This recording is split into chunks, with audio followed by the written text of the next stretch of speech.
pas que je suis un bon réalisateur, je dis j'ai fait un beau film, c'est beau. Certain, c'est que ce film m'a vraiment transformé. Combien de cinéma est important pour nous? Est-ce que les gens ont envie qu'on leur parle de la vie? Les cinéastes ont besoin qu'on s'intéresse à eux, vous le savez.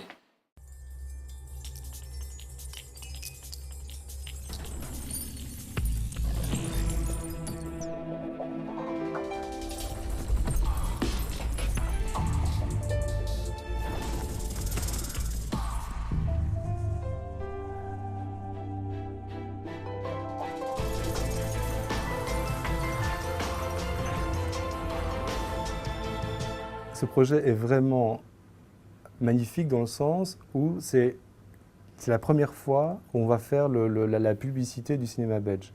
Le cinéma belge est un cinéma riche, diversifié, on a reçu pas mal de palmes d'or, enfin des prix à gauche, à droite, etc.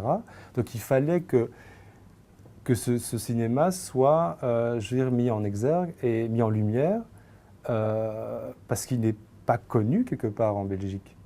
Et même entre, je veux dire, c'est pour ça qu'on a aussi créé un prix de la coproduction flamande, parce qu'il y a des films extraordinaires qui sont créés en Flandre et qui ne sont pas connus ou pas diffusés en Wallonie. Je veux dire, il y a quelque chose qui est de l'ordre de l'absurde dans tout cela. Donc je trouve que le fait de célébrer le cinéma belge, de dire aux gens, ben voilà, en plus c'est diffusé en clair sur BTV, donc ceux qui ont BTV, enfin ou le câble, peuvent le regarder en clair, et puis après c'est rediffusé sur la RTBF et sur TV5. Donc il y a vraiment une visibilité qui est là pour dire aux gens, ben voilà, le cinéma belge existe. Voilà la palette de talents qu'on a en Belgique. Et donc je trouve que ce projet-là est pour ça important et devait exister. Enfin ça c'est quelque chose. Moi j'ai découvert, alors que je suis cinéphile, j'ai découvert des choses dans le cinéma belge que je me disais, allez, on crée ça en Belgique quoi.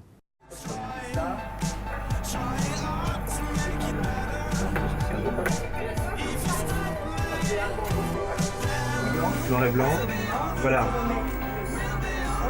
Elle va dire bonsoir, elle va dire attention pour le politique. Attends. Non. Le dispositif est composé de 10 caméras. Derrière chaque caméra, il y a une personne.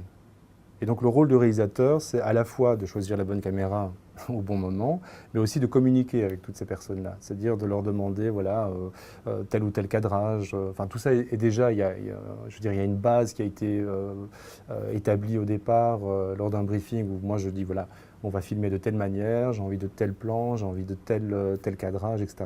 Mais au fur et à mesure de la cérémonie, il y a des choses qui se passent. Et donc, il faut adapter sa réalisation, adapter ses cadrages en fonction de ce qui se passe sur scène. Je m'appelle Fabrizio Rongione et c'est un honneur pour moi de m'inscrire dans la tradition du cinéma belge. Henri Storck, André Delvaux, Jaco van Dormael, toutes ces grandes figures du 7e art aujourd'hui disparues et qui continuent de nous inspirer. Jaco, je plaisante. Je sais que tu regardes la cérémonie à la télé, mais qu'est-ce que tu fais? Un film tous les 30 ans? Mais non, c'est orphelin. Je sais pas, fais-toi aider. En tant que réalisateur, je participe à toutes ces réunions de rédaction, on va dire, sur l'élaboration du texte, sur l'élaboration en fait, de la mise en scène aussi. Il y a vraiment, et c'est ça qui est important aussi, il y a vraiment un échange entre les auteurs et moi, où on se dit, ben voilà, ils viennent souvent chez moi en disant, voilà, on a écrit ça, est-ce que c'est possible de le faire? Est-ce que c'est réalisable? Et puis moi je réfléchis un petit peu, je dis, ben oui, on va essayer de trouver une solution, donc j'appelle les gens adéquats pour ce genre de projet.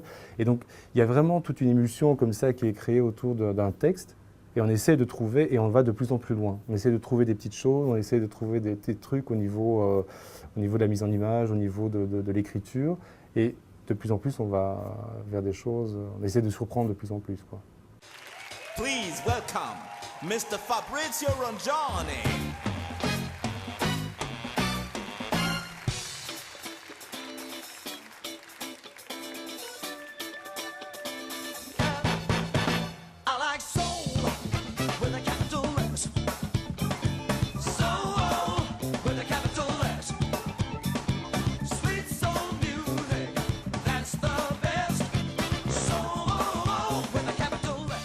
Le choix de la salle aussi, ce que j'ai bien aimé dans le Square, c'était une salle tout à fait neuve, avec ce cube de verre, donc une architecture moderne, etc., qui est une architecture portée vers l'avenir, moderne. Je ne voulais pas d'un lieu qui soit empreint d'une autre histoire. Donc c'est ça qui m'a plu dans cette salle. C'est le côté moderne, c'est le côté porté vers l'avenir. Et quand j'ai vu la salle, il faut savoir que sur le plafond de cette salle, il y a toutes des plaquettes. Je crois que c'est pour le son, enfin pour atténuer le son. Enfin, et ça m'a inspiré. Parce que j'ai voulu vraiment faire un décor et surtout un habillage, donc créer un habillage qui soit en corrélation avec le lieu. C'est-à-dire que je ne voulais pas avoir un lieu et on place un décor. Je voulais vraiment que ce décor soit partie intégrante du lieu et inversement, que les Magritte du cinéma et le square ne fassent qu'un. Ça a été le choix même de la couleur du tapis. Donc on est venu en me disant voilà une palette de couleurs de tapis, laquelle veux-tu? Parce que quelle couleur va mieux réagir aux caméras, etc., à l'antenne. Ça, c'est une première chose. Après, il y a tout l'habillage. Donc, il y a eu la création de l'habillage, il y a eu la création des musiques, parce qu'on partait d'un concept, les Magritte du cinéma, qui n'est qu'un nom, qui n'est qu'un logo. Enfin, je veux dire, il n'y a rien derrière. Donc, on a dû créer avec des monteurs, avec des réalisateurs au niveau image et des musiciens, tout un univers. Donc un univers à la fois image et musical. Le prix du meilleur film de l'année ne veut pas, surtout pas dire que les films qui ne recevront pas ce prix devraient être considérés comme les pires films de l'année. Non, non, chaque film a son histoire et chaque film a sa raison d'être. Comparer deux films consiste souvent à comparer une carpe et un lapin. Considérons donc ce prix comme une façon de fêter l'originalité et la diversité de notre cinéma.